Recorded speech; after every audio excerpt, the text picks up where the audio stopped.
Hey, how's it going, guys? Welcome back to another RC in Motion video, and today I want to give you a little update on what's going on with the build. As you can see here right in front of me is the chassis so far. The axles, the gearbox or transmission, and the tires and the wheel combination. Now, a little issue I'm having with the wheels, I'm going to jump on this real quick, is that these little scale hubs, they're aluminum. Here you go. You can hear that, that's aluminum. They have like a little, let me show you right here.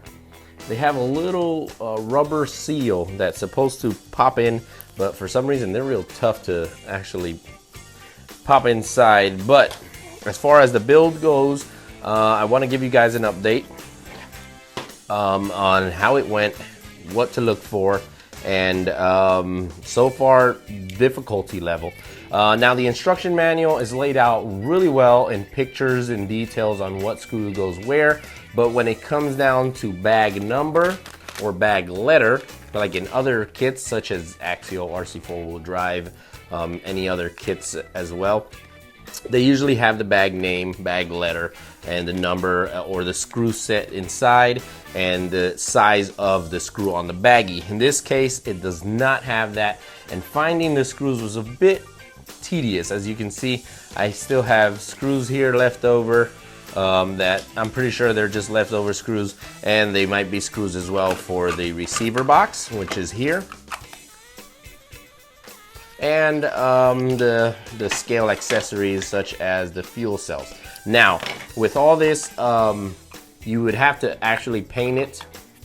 You would have to pretty much sand it down, give it a coat of paint, because there's some parts, for example, if I can find it here, here it goes, like this small little piece here, it actually goes glued on there, and now they recommend that you use ABS glue, so I'm gonna have to go shopping for that because I do not have ABS glue, so that's gonna be needed when mounting the entire back part of this kit. And this is the entire back part. I'm thinking about putting it all together and then giving it a coat of paint, putting some salt, putting another paint wherever I want rust, throwing another coat of paint, letting it dry, see how that goes, or scrape it off, just so that undercoat can show. As far as my first impressions, this thing out of the box is amazing. Out of the box, you already have some scale accessories like this little tow hook in the back. You have the tail lights, which this plastic seems like a rubber slash hard plastic composite, to where they can bend easily and they won't break, and the lights go right here, by the way.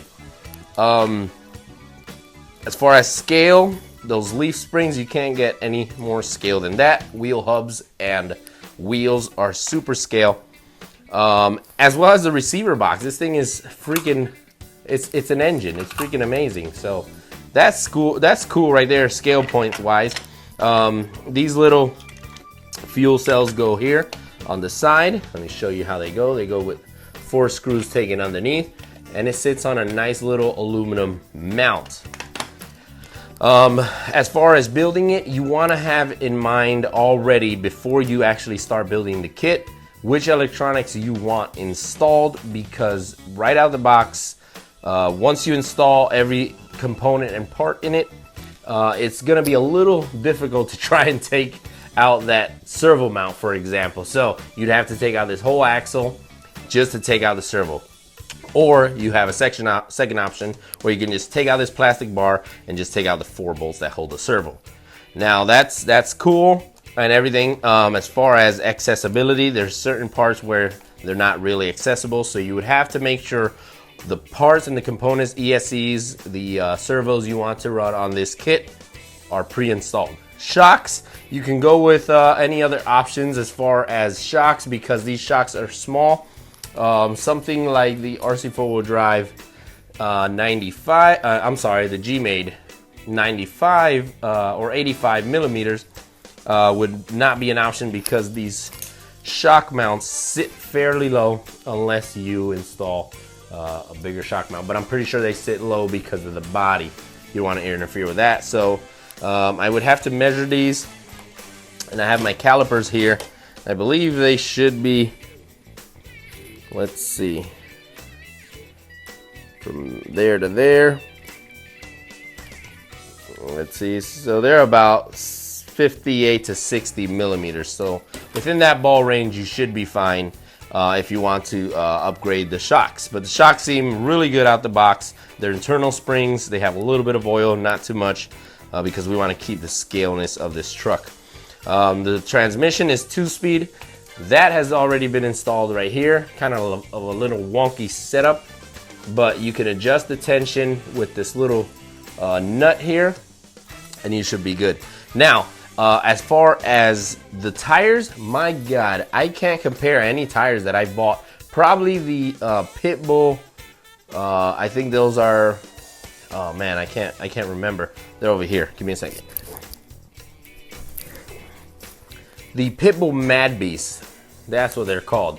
Pitbull Mad Beast. They have a real nice sticky compound. You can actually feel it, but at the same time, they feel real slick at the top.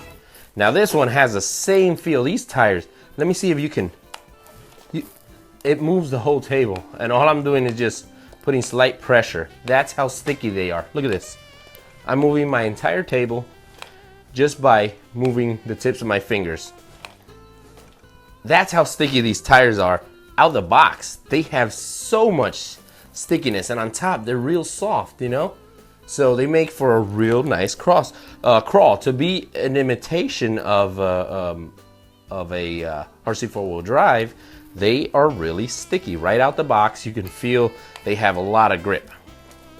As far as the 2-speed, I believe this is the 1st speed, and then if we move this in, well, this is 1st speed, and then if we push it back out this way, this is going to be 2nd speed. So it has a 2-speed transmission. I put in grease in the axles, the gearbox, and on the axle shafts as well. Put a little bit of grease, that way I can prevent anything from burning out or breaking on me.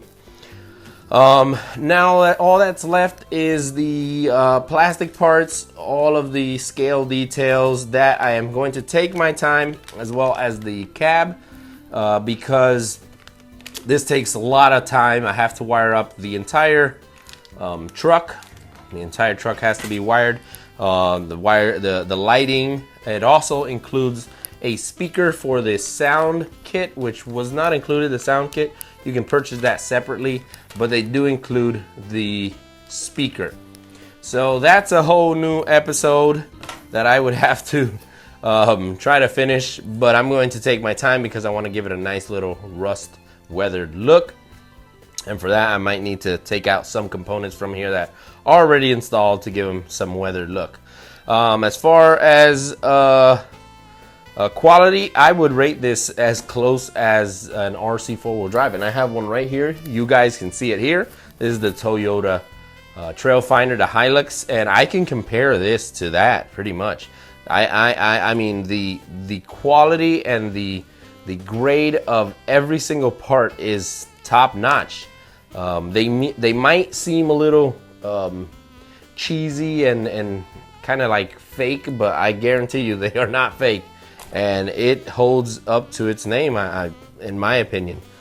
But with that said, I wanted to give you guys an update, show you what I've done so far. This thing is looking amazing, and it weighs a ton. Like I said, I would have to buy a scale, and once it's all done and set, I will have to weigh it, so that way you guys have an idea of how much it weighs with everything on there, all the components, ESC, motor, servos, and receiver, and the body as well. With all that said, I want to thank you all for subscribing, for liking and sharing. I'll catch you guys on the next one.